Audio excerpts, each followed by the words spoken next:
Hey everyone, this is Zach with Palantir Research. Alex Karp released a letter commenting on the Standard & Poor's Index, which, if you're a U.S. investor, should know as one of the largest baskets of stocks that represents the top 500 companies. Now, what is big not only for Palantir, but a bunch of tech companies in particular, is that they will now allow companies with multiple voting share classes that even keep control to founders able to be eligible to join the index.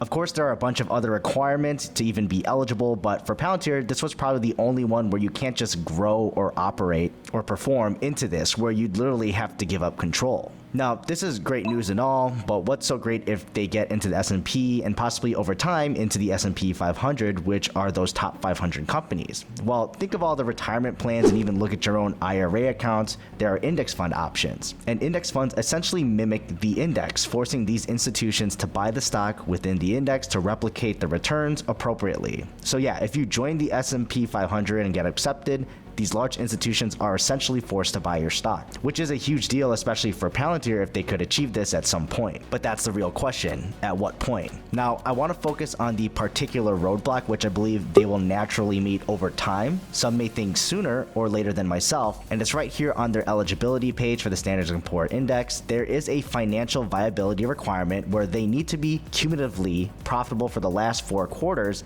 and be profitable for the latest quarter, one for determining if they'll be let in. So in a fantasy land scenario for Palantir to break even this Q1 2023 earnings for those last 4, they need to show GAAP net income of at least $272 million. I don't think anyone would be expecting that realistically, but I'll lean closer to 2024 if they can do that when they get through the whole year of 2023, considering they stated in guidance they'd expect a full GAAP profitable year for 2023. We don't know if that's going to be offset with some negative and positive quarters, or if they're expecting to be positive the whole time. And since it looks at the last 4 quarters, if you start with Q4 2022, then it's easier to start the count at plus 31 million than to have to take into account the 1 or 2 negative quarters right before. This barrier naturally should become easier as long as they trend at or above last quarter's net income. Obviously, if they achieve that sooner by having a huge quarter of net income, you should naturally be happy as a shareholder regardless of being able to join the S&P being on that table. They basically come together if you're successful. Now, Karp's letter does go kind of hint that this is a goal for them somehow, and this could affect the overall market in the US with other companies trying to reach that goal. It'll be interesting to see if this will light a fire under other CEOs to try to get into the S&P 500 since that barrier has been lifted,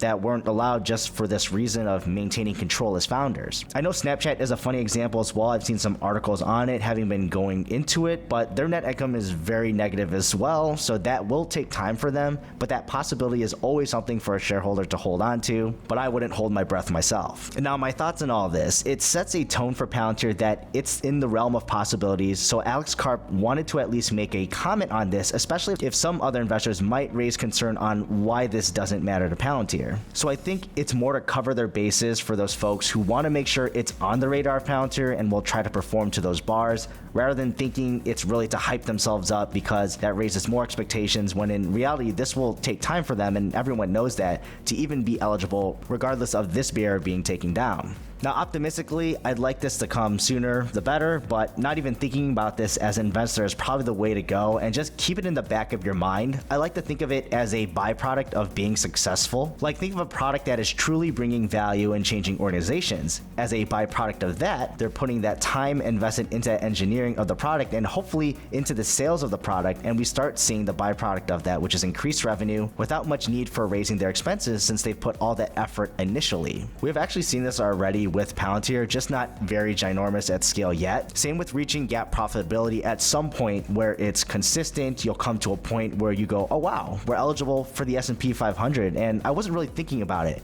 But naturally, this comes with the company that does very well. So for my own style of thinking, this is not new specifically to Palantir, but Karp and Palantir want to make sure a natural byproduct of success is reaching this status eventually. Hope to see it faster than I expect myself, but thanks for watching Palantir Research, and I'll see you in the next video.